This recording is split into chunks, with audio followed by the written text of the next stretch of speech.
With water conservation in the forefront, one local resident goes the extra mile. And it's time to celebrate wellness at the South Coast Botanic Garden. We'll tell you more. And it was the biggest party here on the Hill, and we're going to bring you all of the action.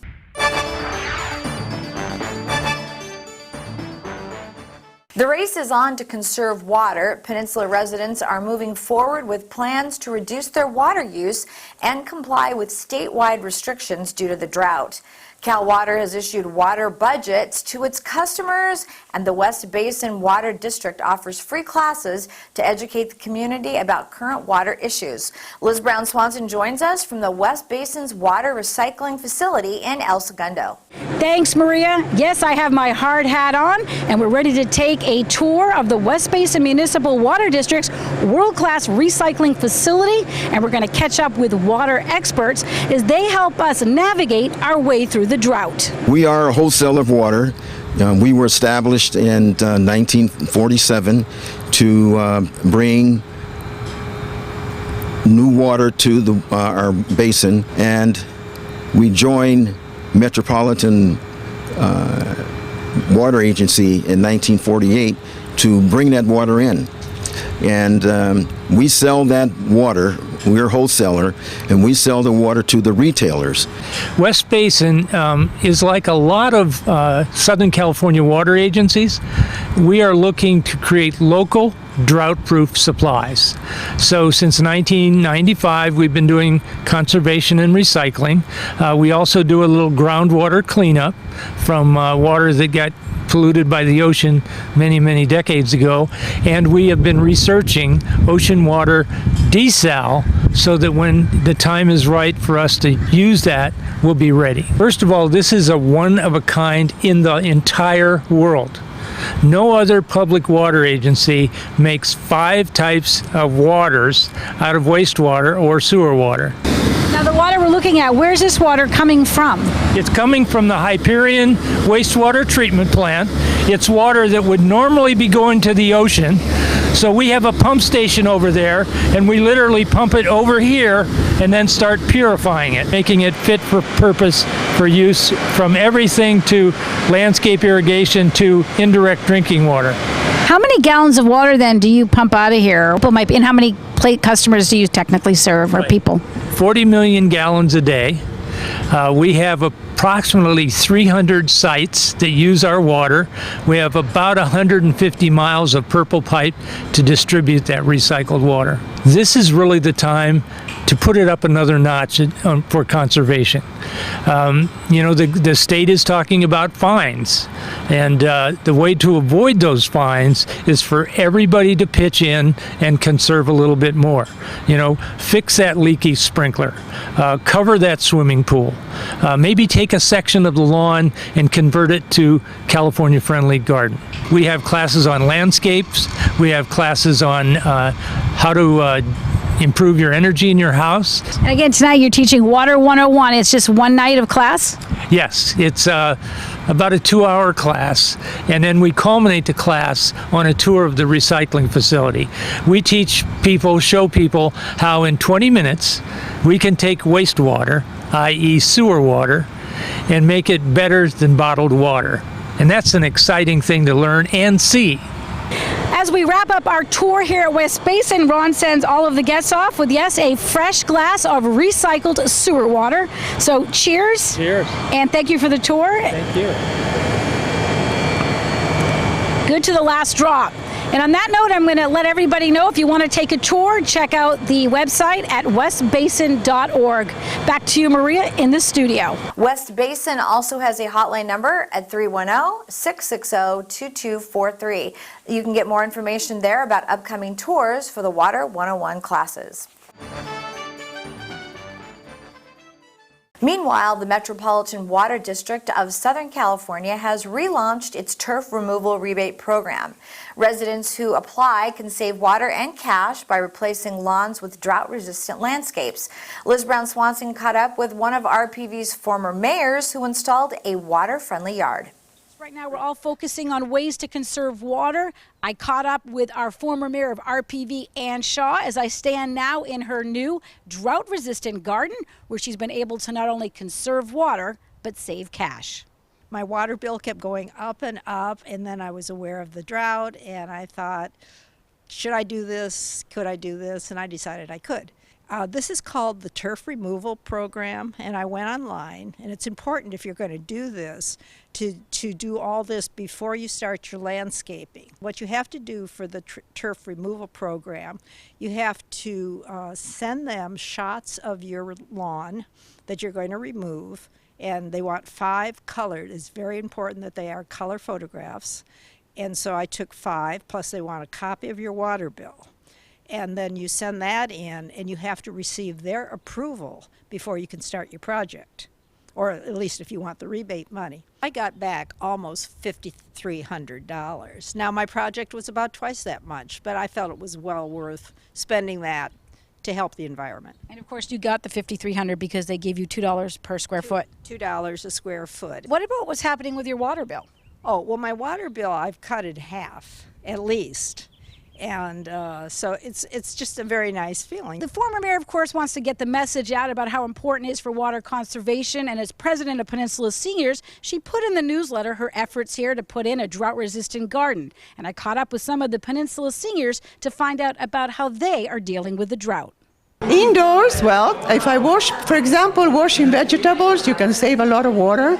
And I have bowls of plastic, and I save all that water for watering outside. And then I'm trying to also put some drought-resistant plants in my little garden. When I take a shower, I've got a bucket in there, and while it's warming up, the water goes in the bucket, and that I'm using for my plants outside. So my sprinkler system has been turned down. I've done all I can, and I'm sure there's more I can do, but we'll work on it.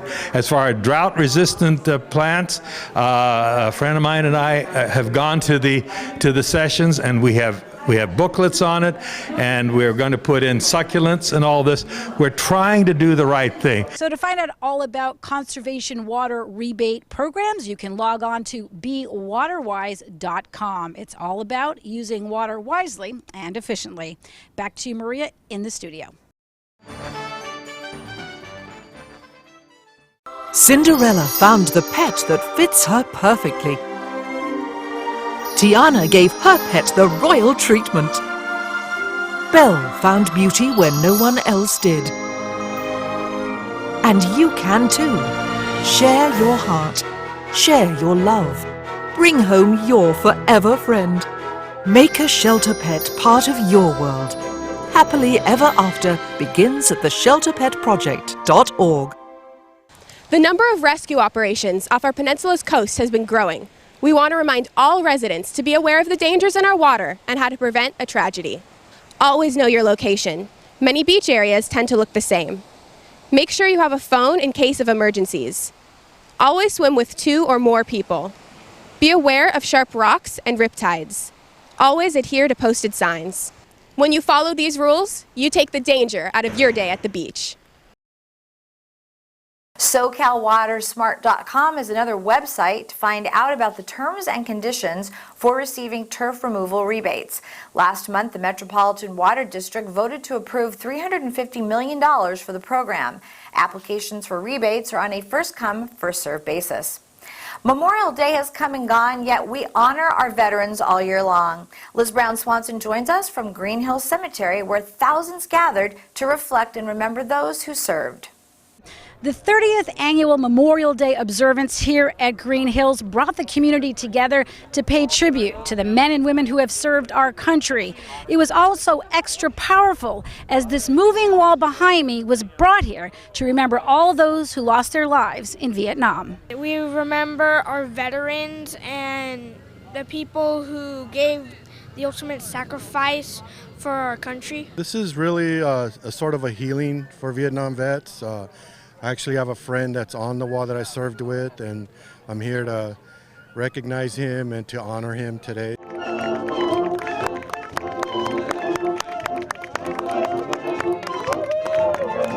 It's an honor for me to be here, to be recognized, to think of our other fallen soldiers. You know, my message is one of gratitude on behalf of all of us that are here, and our names aren't on this particular wall, of course, and then the gratitude to all the men and women that have served their country, and a very special thanks to all those who come out and remember that service, regardless of whether they had someone in it or not. Ready. Ready. Fire. It's quite an honor to be here for Memorial Day. My good friend Ray Frew is a Vietnam veteran, and he's been talking to me for several years about being able to come here and participate. I was blessed enough to be adopted by a U.S. airman who was stationed at the U.S. Air Base in Da Nang. I was adopted in September of '72, was brought over here to the United States, where I ended up spending most of my childhood in northern Wisconsin, growing up, playing basketball, living on a farm, and ended up applying to the U.S. Naval Academy because there is a life of service calling for me. It's a great day for the entire community, and I'm proud to have served my little piece when I was on active duty, and I still feel that need to do that. So. Of course, we know now you've rejoined the reserves, the California State Military Reserves. Your wife, Susie, here, we say that she's really the commander-in-chief. I know that he has such a passion for the armed services and for the United States. I'm proud of him. I think it makes him really happy, and you know, the boys and I are absolutely 100% behind him. I think it's important because they fought for our country, and to be here to honor and give them respect. I enjoy coming here just to see everybody who has served, and just to see the Vietnam Wall over there, to see the people who have died serving, and that freedom isn't free like the people up there said. I'm here because my husband served in the military. He did 2 tours in Afghanistan, and my father, his grandfather, were Go America. So this has been pretty incredible that this is here, you know, in PV, and to bring Grandpa Doyle this year is a really special thing to have him. My personal experience is I had an uncle that I never got to meet, and he died right after the Battle of Normandy in the Battle of Saint-Lô. And I'll never forget how it broke my grandmother's heart, you know, that he never came home from the war. So this was a very fitting tribute.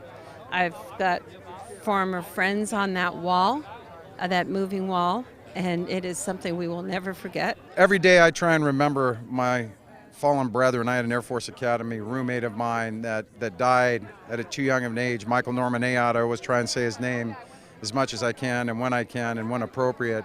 But he died at 24 in service to this country, and he's one of many thousands, as you can see just by this wonderful presentation today and everybody who stood up and served. But being former military and being a patriot and loving this country, as I say always, you know, freedom isn't free, and people need to understand that and remember that. I think most people do, but sometimes we need to be reminded, and it's worth fighting for. We have the best country in the world, the best country this world has ever seen, and it took a lot of people, a lot of blood to get us where we are today. From the raising of the American flag to military flyovers, emotions were running high today as everyone was feeling very patriotic and proud to be an American. From Green Hills Memorial Park, back to you, Maria, in the studio. And when we come back, even though school is out, we'll show you how some Peninsula students are keeping their wheels spinning. And John Clayton takes us to another spectacular park. Don't go away. Cinderella found the pet that fits her perfectly.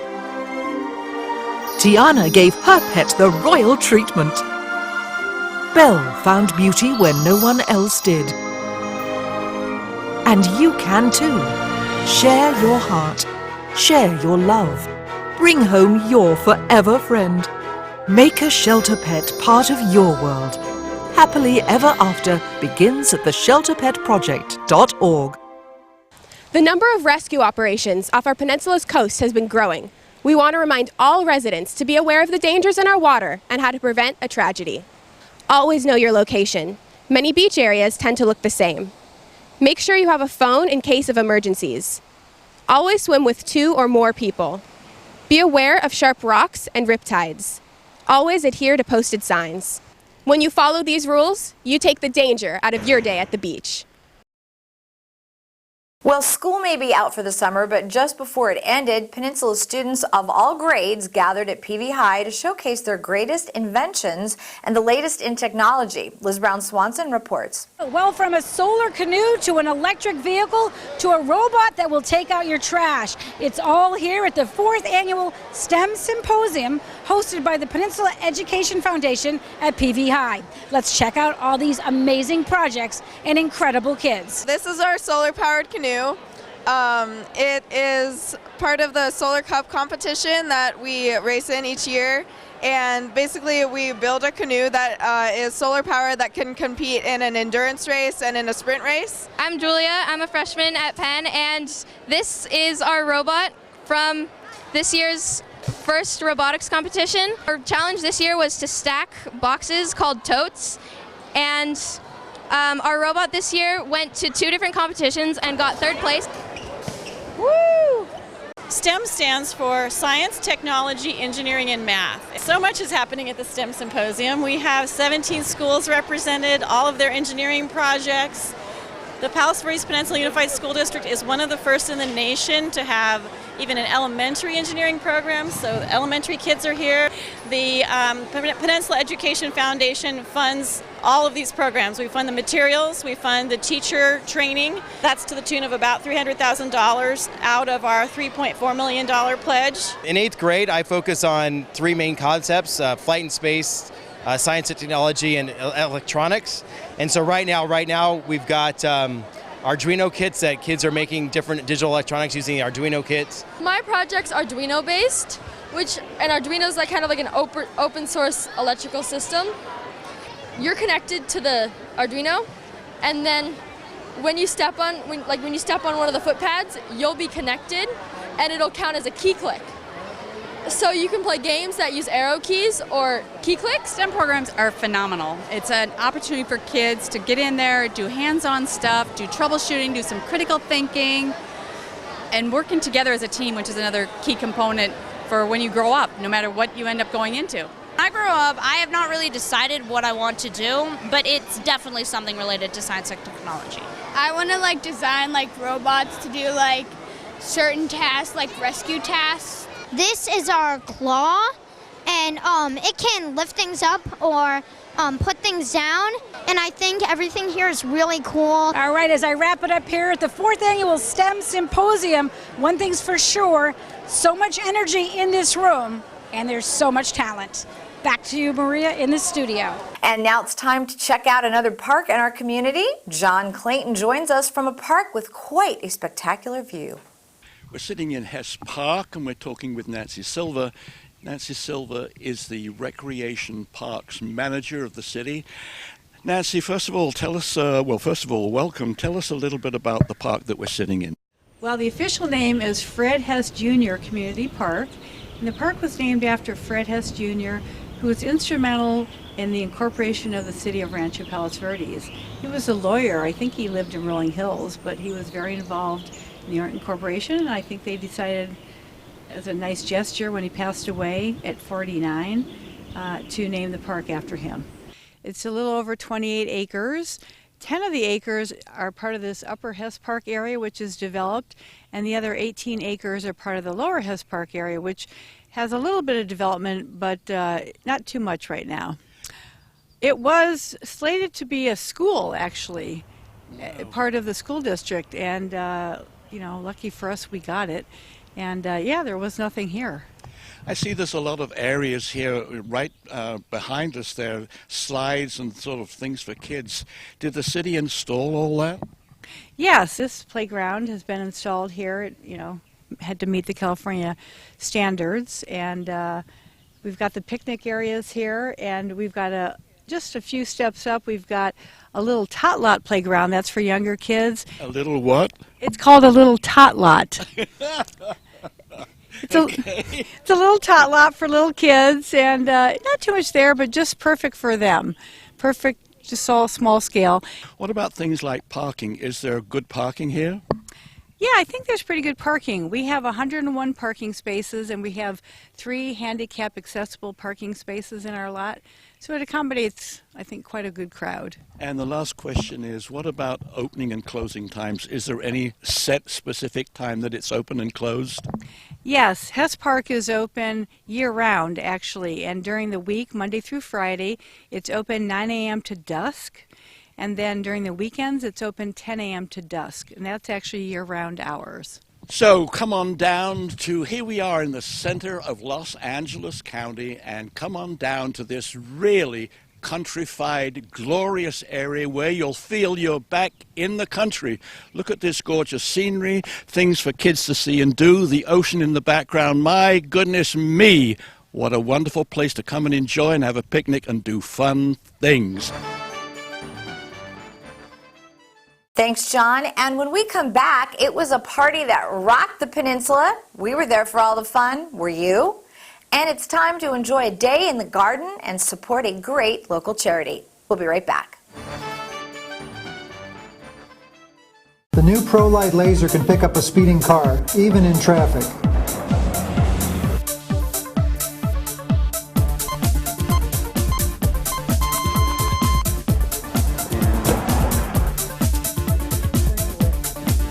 Speeding is not only against the law, it's dangerous. Remember, don't speed, someone can get hurt. This message is brought to you by the City of Rancho Palos Verdes and the Los Angeles County Sheriff's Department.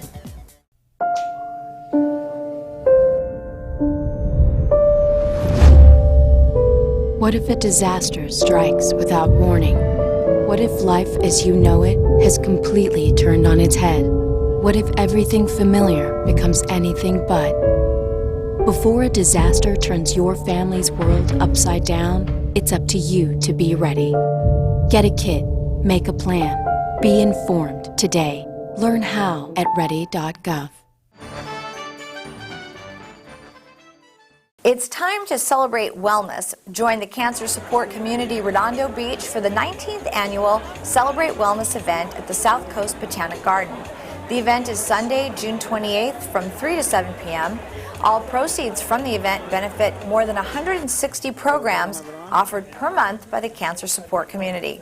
For ticket information, you can go to their website at cancersupportredondobeach.org.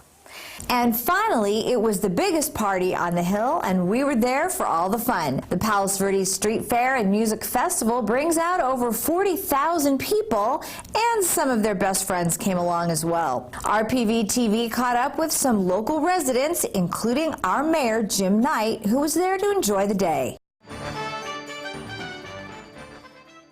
What I love about a street fair is it's outdoors. You have all these booths. You have places for the kids to have fun. People come together.